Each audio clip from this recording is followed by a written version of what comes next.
Hoje nós vamos falar sobre uma coisa que aparentemente todo mundo sabe, aparentemente, mas na verdade ninguém sabe. É o quê?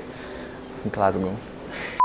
E aí, gente, meu nome é Gabriel e eu vou falar aqui hoje com vocês da escala de Coma de Glasgow, que é o pezinho que todo médico tem que ter na neurologia, por mais que não goste. Eu não gosto de neuro, mas a gente tem que saber pelo menos a escala de Coma de Glasgow. Então vamos lá?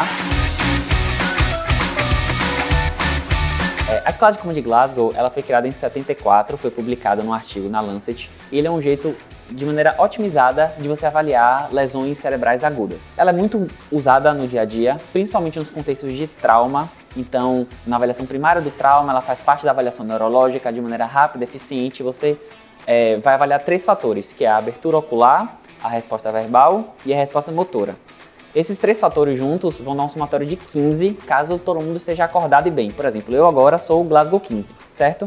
E essa escala varia, a ocular vai de 1 a 4, a verbal vai de 1 a 5 e a motora vai de 1 a 6. Então é fácil gravar, porque é 4, 5, 6, uma escadinha.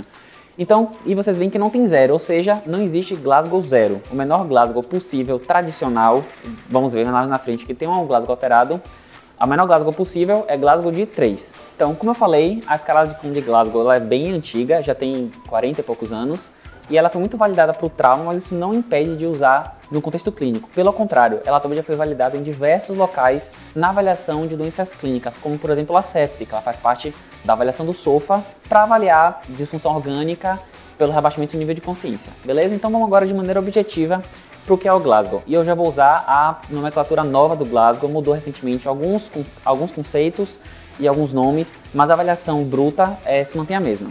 Então, primeiro é a abertura ocular. A abertura ocular, como eu falei, vai de 1 a 4 e as notas maiores são sempre os melhores prognósticos, são as pessoas que estão melhores. Então, 4 sou eu, o Endo que está do outro lado da câmera, que é a pessoa que está com os olhos abertos. Então, a pessoa que está com os olhos abertos de maneira voluntária e espontânea, a gente pontua 4 no Glasgow, tá certo? A pessoa que está com Glasgow 3, ela perdeu a abertura espontânea ocular, ou seja, ela está de olho fechado, porém ela responde ao estímulo verbal. Então você chama, Gabriel, você está acordado? A pessoa abre o olho, te responde e geralmente volta a fechar o olho. Isso é perder um ponto na abertura ocular. Errou! Glasgow 3. Já o Glasgow 2 é a pessoa que ela só responde à abertura ocular, ela só abre o olho frente a um estímulo de pressão. E aqui é a primeira mudança na nomenclatura. Anteriormente eu utilizava o estímulo doloroso, só que foi visto até pelo tipo de estímulo que é feito, que ele não é doloroso, ele é de pressão, e até para tirar um pouco do estigma de causar dor ao paciente, não é a nossa intenção. Então ao estímulo de pressão, a pessoa abre o olho. E aqui eu vou abrir um parênteses para falar dos estímulos de pressão. Deixa eu dar uma respirada porque essa parte é grande agora. Falando dos estímulos de pressão, anteriormente, e vocês ainda, infelizmente, ainda vão ver muito na prática do dia a dia hospitalar, a avaliação da resposta à pressão feita com a fricção external ou coisas mais absurdas, como por exemplo a torção mamilar. Essas são práticas completamente abomináveis, não são feitas, principalmente a torção mamilar nunca foi feita, e hoje em dia a gente chama de estímulo de pressão. O Glasgow traz pra gente 3 tipos de estímulo, sendo 2 deles mais prevalentes e o que eles recomendam que eu vou falar com vocês. O primeiro é a pressão do músculo trapézio. Então você faz uma pressão no músculo trapézio gradativa e você vai ver a resposta à pressão desse paciente. E o segundo estímulo seria a pressão supraorbitária, tá certo? E você faz a pressão e essa pessoa também vai ter o estímulo. Outros estímulos como a luxação da mandíbula, eles são descritos, mas são mais difíceis de avaliar, então eles ficam mais para situações específicas. Com esses 2 você resolve boa parte dos seus problemas. Então voltando para a abertura ocular, o paciente que a fazer a pressão no músculo trapézio, ele não abre o olho, ele abre o olho, não abre a resposta verbal, ele tem 2 pontos na abertura ocular. E se ele não responder a nada, ele mantém o olho fechado para sempre, ele tem uma abertura ocular de 1. Então fomos de 1 ao 4. Agora a gente já falou da abertura ocular, de 1 a 4, lembre sempre disso, não tem 0, então o Glasgow não pontua 0, tá bom?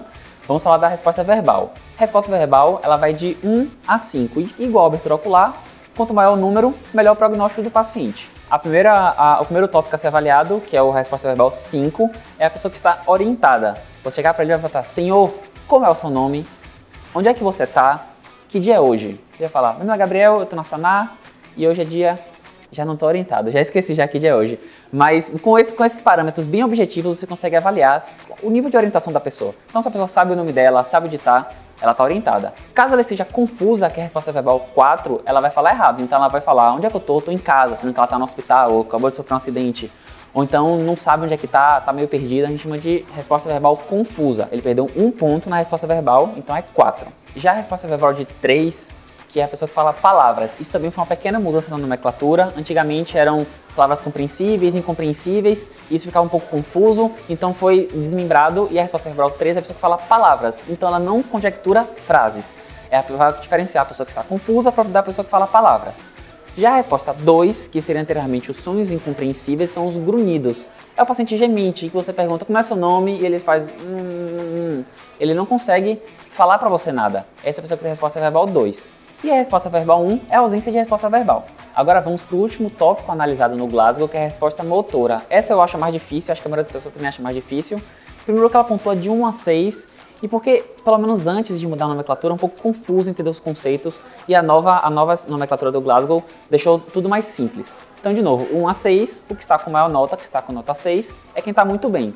Então, quem é que está muito bem é quem obedece a comandos.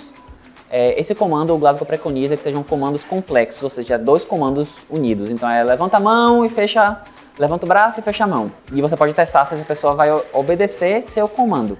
Já a resposta motora 5 é o paciente que ele localiza o estímulo de pressão.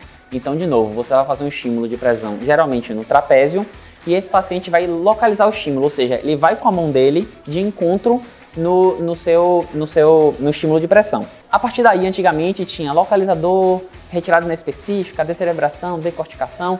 Isso tudo ficou mais esclarecido a partir de agora. Então, se o 5 localizador, o que a gente chama de localizador é um estímulo que ele passa da clavícula, certo? Ele não precisa tirar sua mão, basta que passe da clavícula, a gente considera a resposta motora 5. No 4 é quando ele não localiza não localizador, ou seja, ele tem uma retirada inespecífica, ou então uma flexão normal, ele não vai de encontro à sua mão e retira completamente. Essa é a resposta motora 4, é o que não localiza. Já o 3 e o 2 era o que antigamente chamavam de decorticação e descerebração, que são posições que a gente chama hoje de flexão anormal e extensão anormal. Então a resposta motora 3 é o paciente que tem flexão anormal, tá certo? E o paciente que tem resposta motora 2, ele tem extensão anormal, que antigamente a gente chamava de decorticação e descerebração. E o 1, como todos os outros, é o paciente que ele não responde a nenhum estímulo, ele não faz nenhuma resposta motora.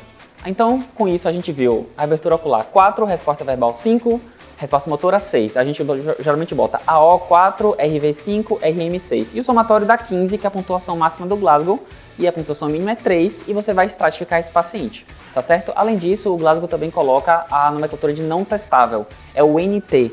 Como é o não testável, por exemplo? Um paciente que tem sequela de AVC, e ele tem, por exemplo, uma hemiplegia, ele tem uma plegia, ele não consegue fazer resposta motora, você vai ter dificuldade em avaliar a resposta motora desse paciente. Então é um exemplo de não testável.